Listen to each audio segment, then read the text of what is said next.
సాధారణంగా ఇన్ఫర్టిలిటీ రిలేటెడ్‌గా మనం గమనించాల్సినటువంటి కొన్ని రకాల సింప్టమ్స్ ఆర్ డిసీజెస్ అంటే, నా పేరు doctor Suresh Buddha, senior homeopathy consultant. ఒకటి హార్మోన్ ఇంబాలెన్స్. వీటిల్లో ముఖ్యంగా ఆడవారిలో థైరాయిడ్ హార్మోన్ ఇంబాలెన్స్ కావచ్చు, డయాబెటిక్ రిలేటెడ్ కావచ్చు, లేదు ఇతర గొనాడోట్రోఫిన్ హార్మోన్స్ యొక్క ఇంబాలెన్స్ కావచ్చు. వీటి వల్ల ఏంటంటే పీసీఓడి లేదంటే పీసీఓఎస్ అనేటటువంటి డిసీజెస్ కనిపించవచ్చు. లేదంటే పీరియడ్ ఇర్రెగ్యులారిటీస్ అంటే పీరియడ్ అధిక స్రావం కావచ్చు, లేదంటే తగ్గిపోవడం కావచ్చు. వీటికి గల కారణాల్లో ఎండోమెట్రియోసిస్ కావచ్చు, లేదంటే ఎడినోమయోసిస్ గాని, లేదంటే ఫైబ్రాయిడ్స్, వేరే రకమైన ఫైబ్రాయిడ్స్, కొంతమందిలో పాలిప్స్ లాంటివి కనిపించడం, ఇలాంటివి కనిపిస్తాయి. అండ్ ఫెలోపియన్ ట్యూబ్స్ లో కూడా అక్కడక్కడ బ్లాక్స్ ఉండడం కూడా గమనించవచ్చు.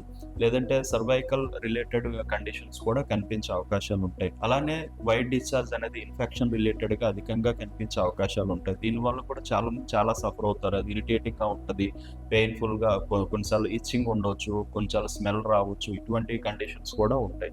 వీటన్నింటినీ కూడా చాలా వెంటనే గమనించాల్సిన అవసరం అనేది ఉంటుంది. ఎందుకంటే వీటిని నెగ్లెక్ట్ చేస్తున్న కొద్దీ వాటి యొక్క కండిషన్ అనేది ఇంక్రీజ్ అయిపోతూ ఉంటుంది. మన బాడీ అనేది పూర్తిగా హార్మోన్ ఇంబ్యాలెన్స్ ఎక్కువైపోతే కనుక బాడీలో ఇతర కండిషన్స్ కూడా డెవలప్ అవుతాయి. దీనివల్ల బాడీ ఇమ్యూనిటీ ఇంకా డౌన్ అవుతుంది, నార్మల్ అవడం అనేది లేట్ అవుతూ ఉంటుంది. సో ఇటువంటి లక్షణాలని ఎవరిలో అయితే తొందరగా గమనిస్తారు, అలానే మ్యారేజ్ అయిన తర్వాత విత్ ఇన్ 1 year ఎటువంటి కాంట్రాసెప్టివ్స్ మెథడ్స్ వాడకుండా ప్రెగ్నెన్సీ రావటం లేదో వాళ్ళు వెంటనే డాక్టర్ని కన్సల్ట్ అవ్వాల్సిన అవసరం అనేది ఉంటుంది. సో డాక్టర్ని కన్సల్ట్ అయ్యి దాని రిలేటెడ్గా రిపోర్ట్స్ అని చేయించుకొని దాన్ని బట్టి ఎటువంటి కారణం వల్ల జరిగిందనే దానికి మెడిసిన్స్ వాడితే కనుక డెఫినెట్గా ఈ యొక్క సమస్యని ఎక్కువ తీవ్రం కాకుండా, ఇబ్బంది లేకుండా, సోషల్గా ఎటువంటి ఇబ్బందులు గురి కాకుండా మీరు ఈ ఇన్ఫర్టిలిటీ కండిషన్ నుంచి బయటపడతారు. అండ్ అధిక బరువు ఉన్నటువంటి వాళ్ళు కానీ, అధికంగా హెయిర్ లాస్ అవుతున్నటువంటి వాళ్ళు కానీ కూడాను ఈ యొక్క కండిషన్ గురించి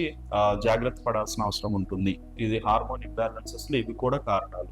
చర్మం కండిషన్ కూడా గమనించాలి. కొంతమందికి ఏంటంటే హార్మోన్ ఇంబ్యాలెన్సెస్ వల్ల చర్మం పైన, ముఖ్యంగా ముఖం పైన నల్ల మచ్చలు లాంటివి రావడం, మెలాస్మా అంటాం, మంగు అంటాం కదా, ఇటువంటి కండిషన్స్ కనిపిస్తూ ఉంటాయి. లేదంటే ఎకాంథోసిస్ లాంటిది, అంటే డార్క్నెస్ ఎక్కువగా స్కిన్ అంతా డార్క్ అయిపోతూ ఉండడం, మెడ దగ్గర కానీ, నుదిటి పైన కానీ, లేదంటే ఆర్మ్ లో కానీ, ఇలాంటి చోట్ల చాలా అధికంగా బాగా డార్క్ అయిపోతూ ఉండడం జరుగుతుంటుంది. సో వీటిని కూడా మనం గమనించాలి. ఇవి కూడా మీకు హార్మోన్ ఇంబ్యాలెన్సెస్ జరుగుతున్నాయి, లేదంటే ఇన్సులిన్ రెసిస్టెన్స్ డెవలప్ అవుతుంది అనేది మనకి చెప్పొచ్చు. ఇటువంటి లక్షణాలని వెంటనే గమనించి వెంటనే దగ్గరలో డాక్టర్ని కన్సల్ట్ అవ్వడం. దీనికి నా సజెషన్ ఏంటంటే హోమియోపతి వైద్యం అనేది చాలా బెటర్ గా ఇటువంటి కండిషన్ నుంచి బయటకు తీసుకొస్తుంది. ఎటువంటి శారీరక సైడ్ ఎఫెక్ట్స్ అనేవి లేకుండా, మెడిసినల్ అంటే డిసీజ్ కాంప్లికేషన్స్ లేకుండా, మెడిసినల్ సైడ్ ఎఫెక్ట్స్ లేకుండా, సాధారణమైనటువంటి న్యాచురల్ స్థితిలోనే మీకు ఈ కండిషన్ నుంచి పూర్తిగా బయటపడడం జరుగుతుంది. సో మీరు దగ్గరలో ఉన్న డాక్టర్ కేర్ హోమియోపతి క్లినిక్స్ కి వెళ్ళి డాక్టర్ గారిని కన్సల్ట్ అవ్వండి. మీరు రిపోర్ట్స్ అని తీసుకువెళ్ళి చూపిస్తే సరైనటువంటి రీతిలో ట్రీట్మెంట్ చేసి మిమ్మల్ని పూర్తిగా నయం చేయడం జరుగుతుంది. Thank you.